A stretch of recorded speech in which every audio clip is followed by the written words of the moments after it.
Hello, and welcome back to the Best English Podcast. This is Sophia, and I'm so glad you're here with me today. You know, I was thinking recently about how we learn, how we grow, and how we build anything meaningful in our lives. It's a question I get a lot from listeners, and it's something I've spent a lot of time reflecting on in my own life. People often ask me for the secret to learning English, a magic trick or a special app that will make them fluent overnight. But after years of experience, both as a learner and as a host of this podcast, I've come to believe that the answer isn't a secret at all. It's one simple yet incredibly powerful idea: the power of consistency. This isn't a flashy concept. It doesn't promise immediate results or a quick fix. In fact, it's quite the opposite. Consistency is about patience, about trust, and about showing up even when you don't feel like it. It is, I believe, the single most important ingredient for success in any long-term goal.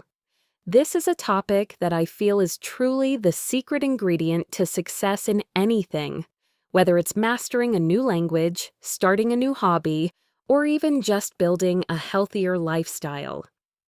Over the next hour and a half, we're going to dive deep into this idea, and I want to start our conversation with a personal story that really taught me this lesson in the most powerful way.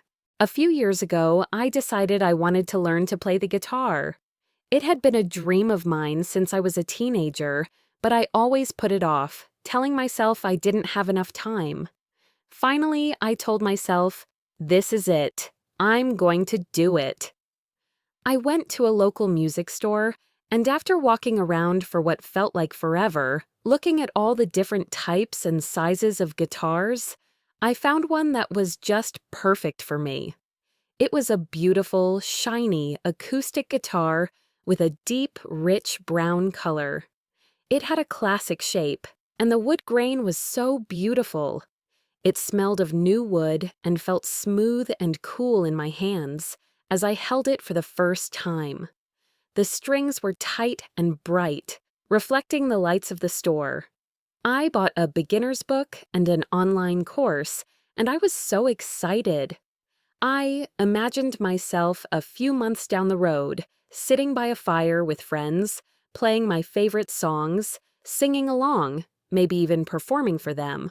The first week, I was full of enthusiasm. I spent hours every day in my living room, my fingers getting red and sore from pressing down on the metal strings. It hurt, but I didn't care. The pain felt like a sign of progress, and I was making small improvements. I could already play a few simple chords like G and C, and it felt amazing to hear the music coming from my own hands. I felt like a musician already. I was a fast learner, I thought. I had found my talent. But then, as often happens, life got in the way. I had a really busy week at work with a big project deadline, and I was just exhausted every night. I managed to practice for about 30 minutes on Monday, but then I was so tired I just collapsed on the couch for the rest of the week. The next week was even crazier with a family event and visitors from out of town, and I completely missed a few days of practice. It was easy to tell myself, I'll make it up on the weekend. But the weekend came, and I was still so tired that I just wanted to relax. Before I knew it, 2 or 3 weeks had passed, and my beautiful guitar was sitting in the corner of my room, in its stand, gathering a thin layer of dust. I would look at it every morning when I woke up and feel a pang of guilt, a sense of failure. It wasn't that I didn't want to play anymore, it was that I had lost the momentum. That initial burst of energy had run out, and the habit had never truly formed. The big hours I had put in at the very beginning didn't matter as much as the small, regular efforts I had failed to maintain. I realized I was trying to sprint when I needed to be walking, and that's why I burned out so quickly. This experience taught me a fundamental truth. A little bit every day is far more powerful than a lot all at once. The word we're focusing on today is consistency. To be consistent means to do something in the same way, at the same time, over and over again. It's about showing up, even when you don't feel like it. It's about being reliable. It's the small, steady work that builds your foundation. Think of a long-distance runner training for a marathon. They don't just run 100 kilometers on a single day. That would be impossible and dangerous. Instead, they run a few kilometers every single day, gradually increasing the distance. That regular, consistent effort is what builds their strength and endurance, not one big, painful day. It's the same for us as English learners. You might have a day where you feel brilliant and listen to a 2-hour podcast, but it's the 10 minutes you spend listening every single day that will truly make a lasting difference. This is the central idea we will be exploring today. We'll talk about how to stop waiting for motivation, how to create micro habits that are impossible to fail, and how to build a routine that makes your English practice as automatic as brushing your teeth. I'll share more real-life stories and give you some simple exercises to help you build the powerful habit of consistency. Now, let's get started with our first section. I hope you're ready to dive in. A few years ago, I decided I wanted to learn to play the guitar. It had been a dream of mine since I was a teenager, but I always put it off, telling myself I didn't have enough time. Finally, I told myself, this is it. I'm going to do it. I went to a local music store, and after walking around for what felt like forever, looking at all the different types and sizes of guitars, I found one that was just perfect for me. It was a beautiful, shiny acoustic guitar with a deep, rich brown color. It had a classic shape, and the wood grain was so beautiful. It smelled of new wood and felt smooth and cool in my hands as I held it for the first time. The strings were tight and bright, reflecting the lights of the store. I bought a beginner's book and an online course, and I was so excited. I imagined myself a few months down the road, sitting by a fire with friends, playing my favorite songs, singing along, maybe even performing for them. The first week, I was full of enthusiasm. I spent hours every day in my living room, my fingers getting red and sore from pressing down on the metal strings. It hurt, but I didn't care. The pain felt like a sign of progress, and I was making small improvements. I could already play a few simple chords like G and C, and it felt amazing to hear the music coming from my own hands. I felt like a musician already.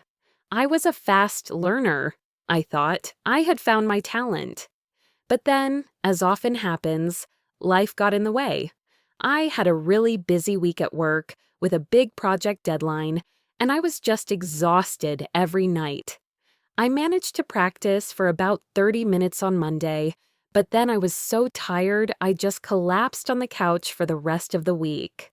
The next week was even crazier with a family event and visitors from out of town, and I completely missed a few days of practice. It was easy to tell myself, I'll make it up on the weekend. But the weekend came, and I was still so tired that I just wanted to relax. Before I knew it, 2 or 3 weeks had passed, and my beautiful guitar was sitting in the corner of my room, in its stand, gathering a thin layer of dust.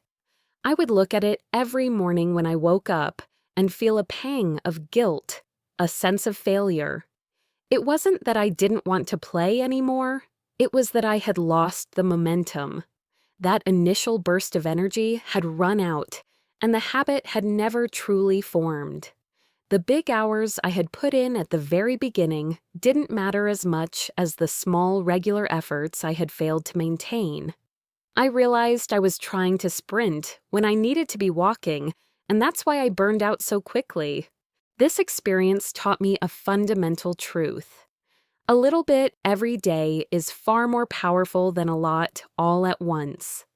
The word we're focusing on today is consistency. To be consistent means to do something in the same way, at the same time, over and over again. It's about showing up, even when you don't feel like it. It's about being reliable. It's the small, steady work that builds your foundation. Think of a long-distance runner training for a marathon. They don't just run 100 kilometers on a single day. That would be impossible and dangerous. Instead, they run a few kilometers every single day, gradually increasing the distance. That regular, consistent effort is what builds their strength and endurance, not one big, painful day. It's the same for us as English learners. You might have a day where you feel brilliant and listen to a 2-hour podcast, but it's the 10 minutes you spend listening every single day that will truly make a lasting difference. Now, to make this idea real for you, let's try a little practice. I want you to think about something you've wanted to get better at. Maybe it's your English, maybe it's something else. Can you identify one very small, simple thing you could do every day to work toward that goal? For example, instead of saying, "I'm going to study English for 3 hours on Saturday," you could say, "I will listen to a short English podcast for just 10 minutes every day after dinner." The second plan is so much more consistent, and therefore, it is more likely to succeed. Now, take a moment and try to say your plan out loud. Use a phrase like, "To be more consistent, I will." For instance, "To be more consistent with my English, I will read 1 page of an English book every morning." Saying it out loud helps make it real and solid. Now, I want to talk about a common myth that often stops us from even getting started with consistency, and that's the myth of motivation. So many of us wait for this feeling to strike us like lightning. We think, "I'll start studying English when I feel motivated," or "I'll go to the gym when I have the energy." But the problem with motivation is that it's a feeling, and feelings, as we all know, can be very unreliable. It's like the weather. Sometimes it's sunny and bright, and other times it's cloudy and rainy. It's not something you can control. A very close friend of mine, Mark, taught me this lesson in the most vivid way. He had this brilliant idea to become a freelance web developer, to build websites for small businesses. He was incredibly excited about it. He spent an entire weekend researching the best computers, the best online courses, and all the tools he would need. He was completely on fire with initial motivation. He spent over $2,000 on a brand new laptop and a premium coding course. He told me, "Sophia, this is it. I'm going to work hard, and in 6 months, I'll have my first client." He was full of energy and passion. For the first 2 weeks, he was unstoppable. He would come home from his regular job, make a quick dinner, and then sit at his desk until 2 or 3 in the morning, watching videos, typing code, and feeling like he was on the path to a new life. He would call me and tell me about all the new things he was learning, his voice buzzing with excitement. But then, the inevitable happened. The initial burst of excitement started to fade. The lessons got a little more difficult, with complex topics that required a lot of focus. The late nights started to catch up with him, and he was tired and grumpy at his day job. He started to feel a sense of pressure, too, because he had spent so much money. He would sit down at his computer, but instead of feeling excited, he just felt tired and a little bit sad. He kept telling himself, "I'll get back to it when I feel motivated again." But that feeling never came back.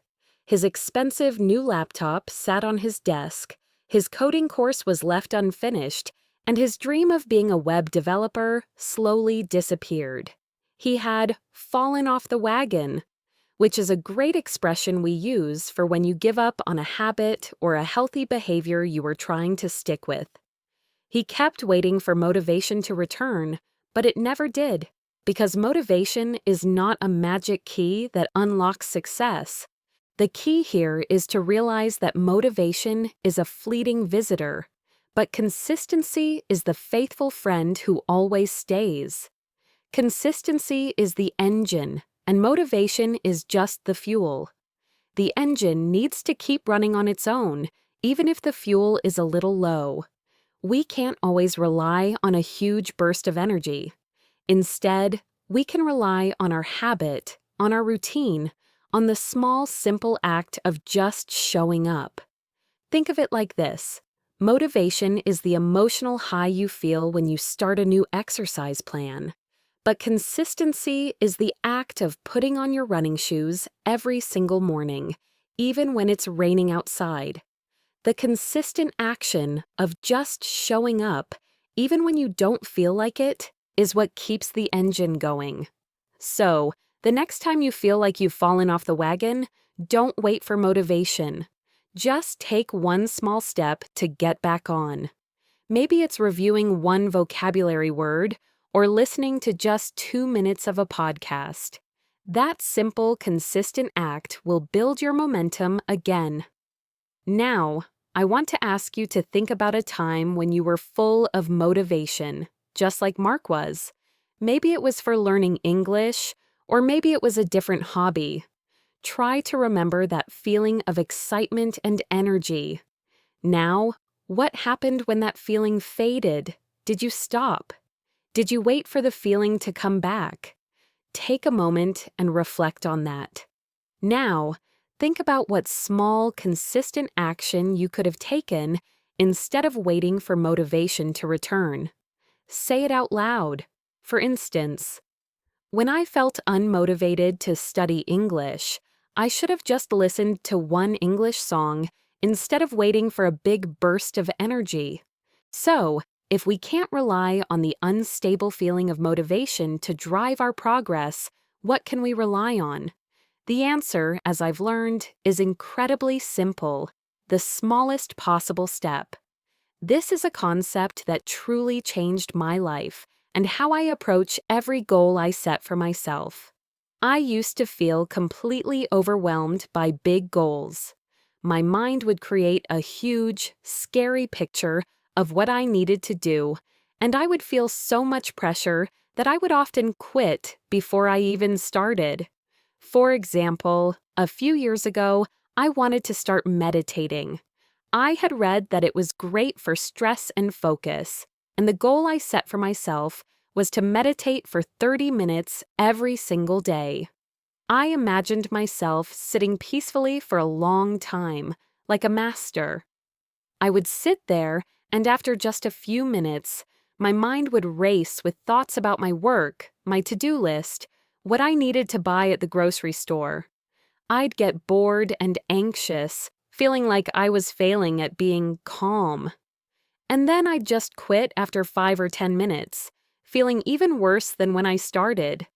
But then a friend suggested I try something different. Just meditate for 2 minutes a day, he said.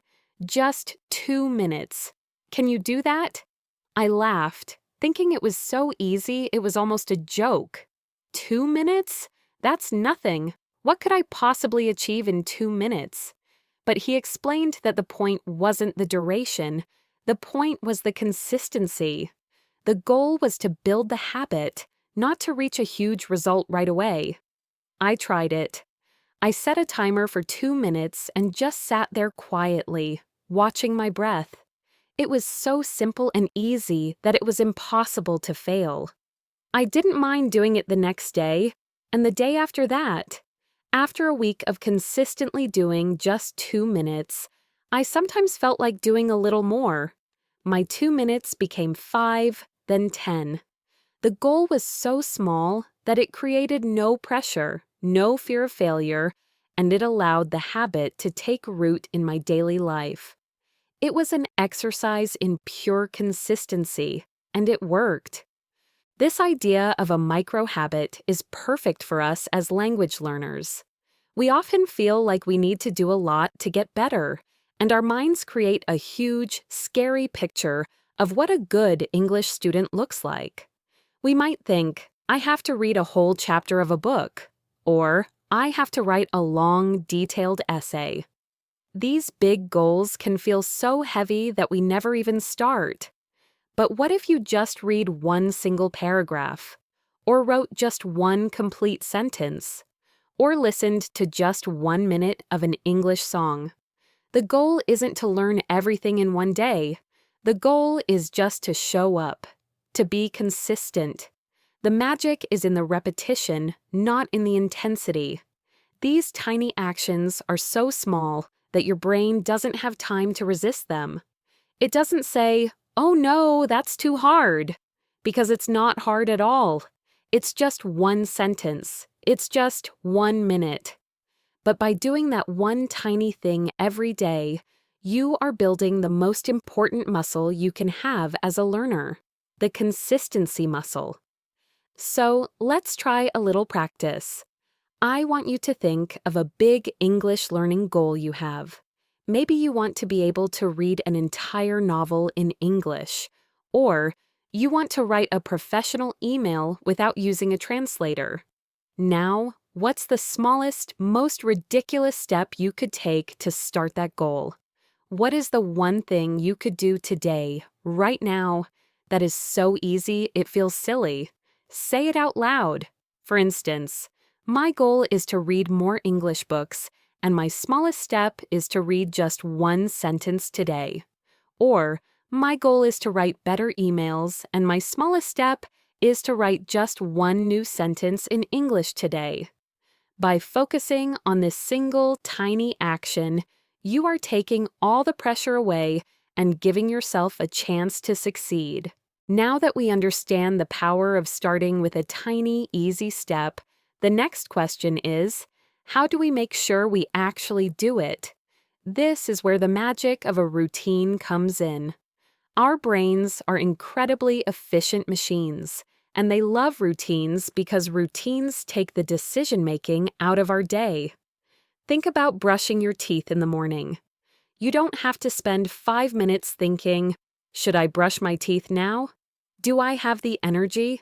What brand of toothpaste should I use? You just do it. It's an automatic action. This is the power of a routine. It makes the right choice the easy choice. This is especially helpful when you're trying to build consistency with your English practice. For me, I had a very busy job, and I knew I couldn't just find time to learn a new skill. The days would just disappear, and my guitar would continue to gather dust. So, I had to make time. I started to use a technique called habit stacking. The idea is simple. You take a new habit you want to start and stack it on top of an existing habit that you already do without thinking.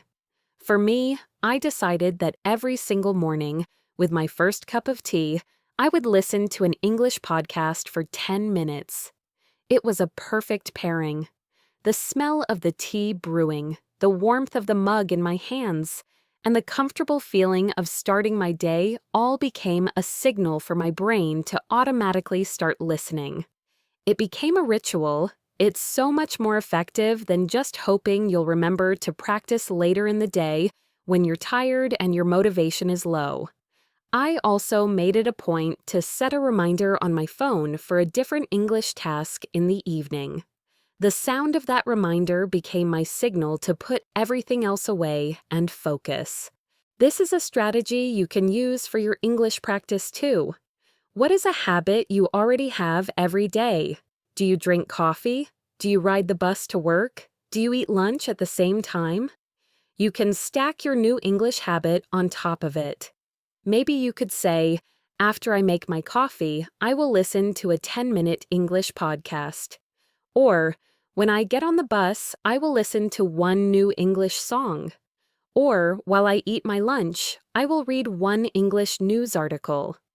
These actions are so small and so perfectly connected to something you already do that they become nearly impossible to forget. You're not fighting against your brain, you're working with it. By creating these powerful routines, you make consistency a natural part of your life, not a chore. So let's try a little practice with this. I want you to think of one habit you do every day without fail. Maybe it's making breakfast or taking a shower. Now, what's one tiny English practice you could stack on top of that habit? Say it out loud using this formula. After I existing habit, I will new English habit. For example, after I brush my teeth, I will say one sentence in English to myself in the mirror. Creating this routine is the key to making your English practice last. Now that we've talked about how to build a routine by connecting new habits to old ones, let's apply this to one of the most frustrating parts of learning a new language, vocabulary. It can feel like you're trying to fill a bucket with a hole in the bottom. You learn 10 new words one week, only to feel like you've forgotten 7 of them the next. I know exactly how that feels. I used to have a beautiful, brand new notebook, and I would write down every new English word I heard on a podcast or read in a book. It was a classic case of trying to do too much at once. I would write down 20 words on a Sunday, feel really productive, and then never look at that notebook again. A few weeks later, when I'd find it, the words looked foreign to me. It was a classic case of all effort and no consistency. The words were there, but they weren't in my brain. My inconsistent effort made me feel like I had a bad memory. But the problem wasn't my brain, the problem was my method.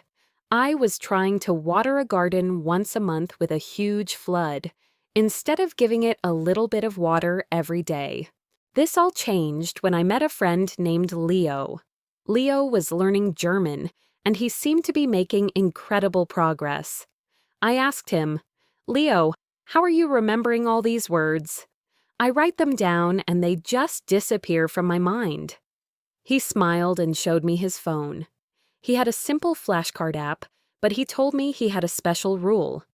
"I commit to 1 new word a day," he said. "Just 1.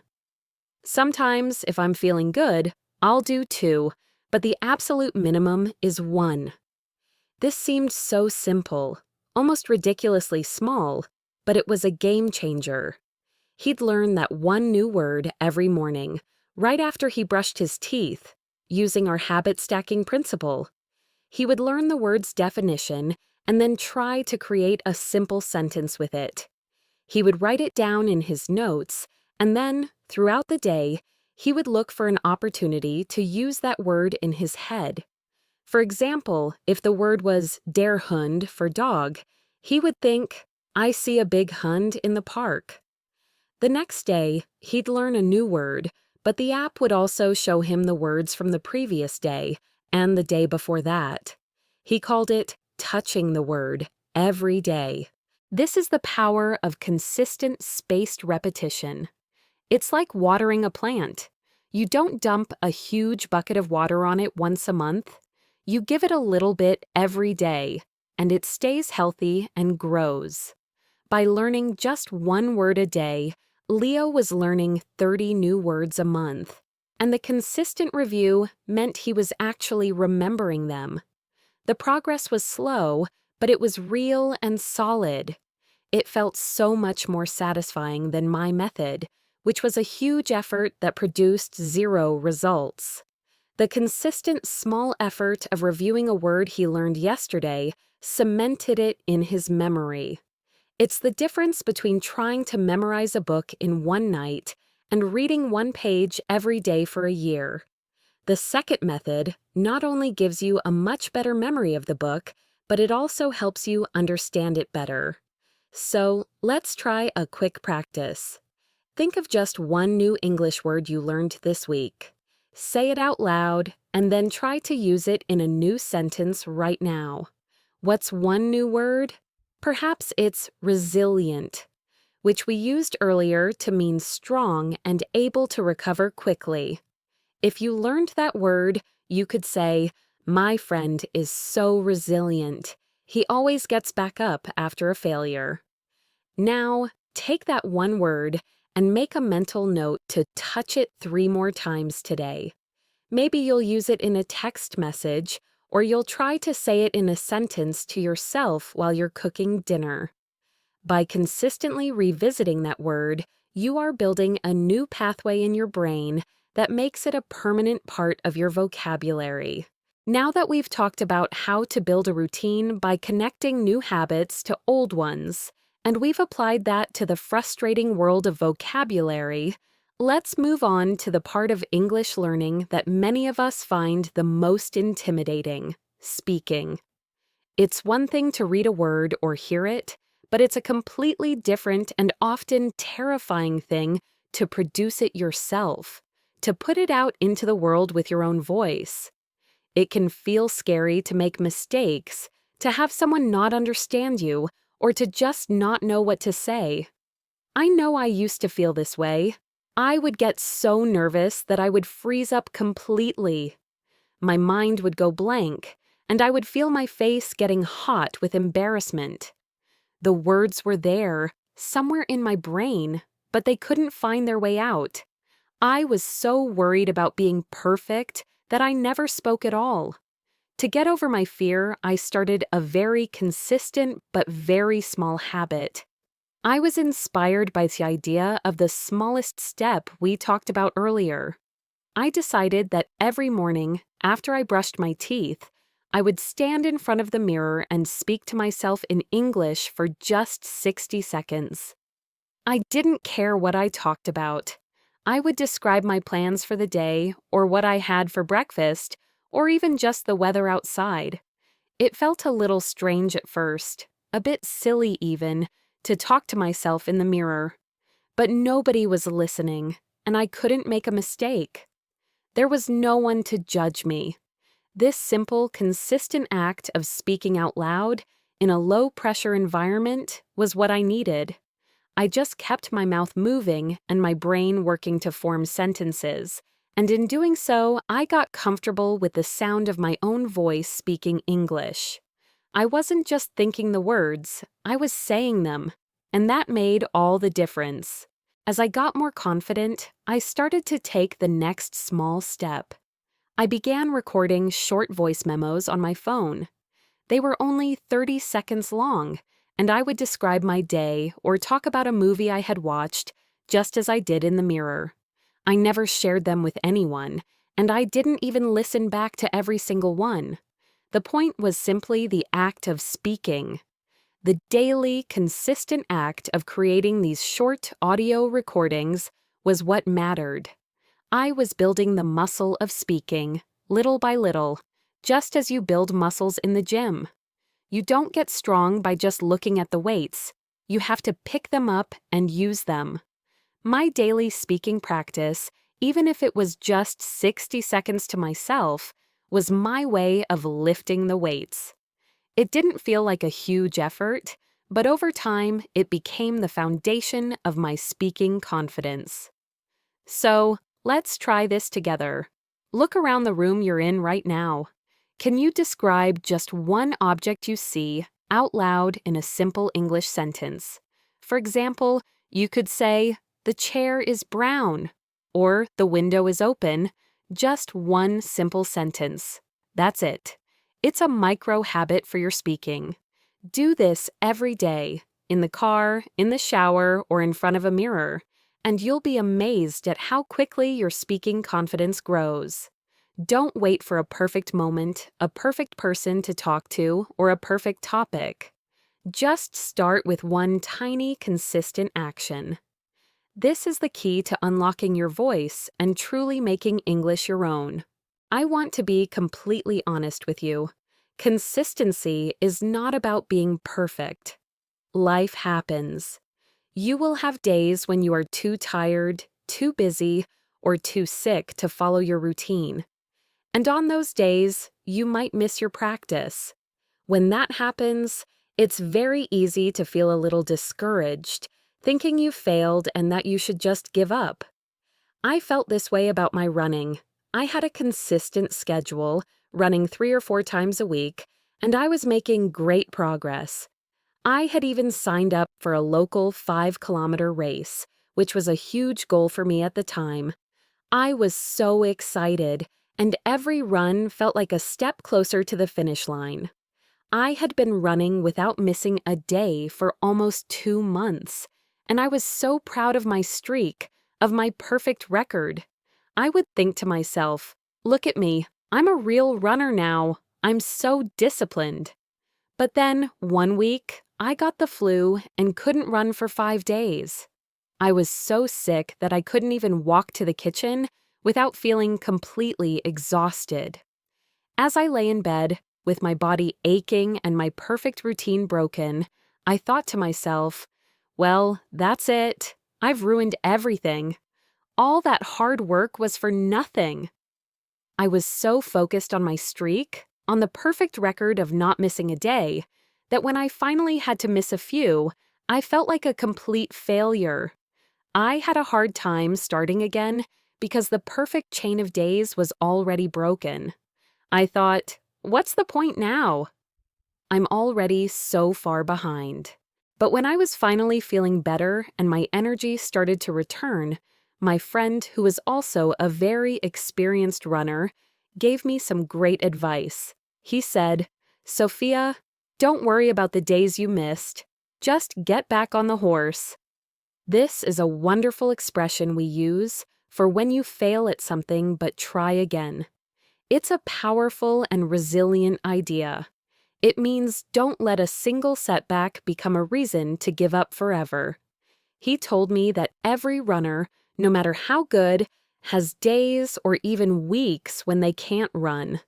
They get sick, they get injured, or life just gets in the way. The difference between a successful runner and a hobbyist who quits isn't perfection. It's resilience. The important thing is not to be perfect. The important thing is to be resilient. Consistency isn't a perfect straight line. It's a bumpy road with ups and downs, twists and turns. The key is that it keeps moving forward, even if it's just a little bit. The moment you miss a day, the most important thing you can do is just start again the next day. Don't worry about making up for the lost time. Don't try to run 10 kilometers to punish yourself for missing 5 days. Just do the small, consistent thing you committed to. Just run for 5 minutes. Just get your running shoes on and go outside, even if it's just for a walk. Just get back on the horse. This idea changed my perspective completely. I realized that my goal wasn't to have a perfect streak of running. My goal was to be a runner. And being a runner meant showing up, even after a break. The first day I went back out, I only ran for 10 minutes, but it felt like a huge victory. I had a small, consistent success after a big setback, and that was all I needed to get back on track. This is exactly how we should approach our English learning. There will be days when you miss your 10-minute podcast. There will be weeks when you're too busy to practice. That's okay. That's life. The important thing is that the moment you have a free 10 minutes, you don't say, oh well, I already messed up, so I'll just start again next month. You say, I have 10 minutes right now and I'm going to get back on the horse. Maybe you just review one vocabulary word. Maybe you just listen to 1 minute of a podcast. Your goal is not to be perfect. Your goal is to be a consistent English learner. And that means you keep learning even after a setback. So, let's take a moment and think about a time when you were learning English and you felt discouraged because you had a setback. Maybe you missed a week of classes, or you stopped using your language app, or you felt like you weren't making enough progress. Now, what's one small thing you could do today to get back on the horse? Don't worry about what you missed. Don't worry about trying to make up for lost time. Just think about one tiny, simple thing you could do right now to get started again. Say it out loud. Maybe it's, I will listen to just 1 minute of a podcast right now. Or I will write one sentence in English. Or I will say one word in English to myself. This simple act of getting back on the horse is the true secret to long-term success. You might be thinking, Sophia, these small steps sound great, but do they really lead to big results? And my answer is a resounding yes. The power of consistency comes from something called the compound effect. It's a simple idea. Small, consistent actions over a long period of time lead to massive results that you can't even see at the beginning. It's like saving money. If you save just $1 every day, for 1 year, you'll have $365. That's a nice amount. But if you keep saving that dollar for 20 years and you get a little bit of interest on it, you'll have saved thousands of dollars. The small, consistent action of saving $1 every day created a huge result. The same thing happens with your English. If you learn just one new word a day, you will learn 365 new words in a year. If you listen to a 10-minute podcast every day, that's over 60 hours of listening practice in a year. You don't see the progress every day, but I promise you it's happening. The improvements are compounding. One day, you'll realize you can understand a full conversation, or you'll use a new phrase without even thinking about it. That feeling is the result of thousands of small, consistent steps you took over time. Think about a habit you've been consistent with in the past and how it led to a noticeable result. Say it out loud. This applies directly to your English practice. If your English book is on a shelf you never look at, or your language app is buried in a folder on your phone, you are creating a barrier for yourself. Instead, you need to make it easy. You need to make the right choice the easy choice. For example, maybe you could put a small notepad and a pen right next to your coffee machine. When you're waiting for your coffee to brew, you can use those 2 minutes to write down a few new words. Or perhaps you always have your headphones and phone ready so that when you have a few minutes of downtime on the bus or waiting for a friend, you can easily open up a podcast like this one and listen. What's one small change you could make to your physical environment to make your English practice a little easier and more consistent? Say it out loud. For instance, I will put my English notebook on my nightstand so I can review one word before bed. As we come to the end of our journey into the power of consistency, I want to leave you with a final thought that has brought me a lot of peace. We often focus on the finish line, fluency, a new job, a finished project. But the real joy and growth happen in the journey. The journey is made up of all those small, consistent steps. It's not about the big, dramatic moments of learning. It's about the quiet, everyday moments when you show up for yourself. It's about the 10 minutes you listen to this podcast or the single word you practiced. These moments are where the real progress is made. A few years ago, I started painting.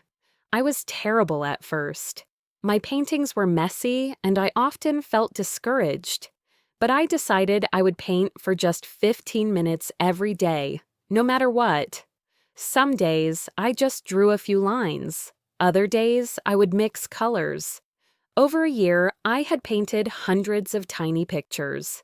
One day, I looked back at my very first painting, and then I looked at my most recent one. The difference was astonishing. The progress wasn't visible in a single day, but it was undeniable over time. This is the lasting power of consistency. It transforms us without us even realizing it. It's about trusting the process and believing that your small efforts, when done consistently, will lead to something beautiful. So, don't worry if you don't feel motivated every day. Don't worry if you sometimes fall off the wagon. The goal is simply to be a little bit better than you were yesterday. And the way to do that is with consistency. I'm so proud of the work you're doing. Let's end with one last reflection. Think about everything we've talked about in these episodes. What is the single most important lesson you learned about consistency? Say it out loud and promise yourself you'll remember it. Thank you so much for joining me on the Best English podcast. Until next time, keep practicing and keep being consistent.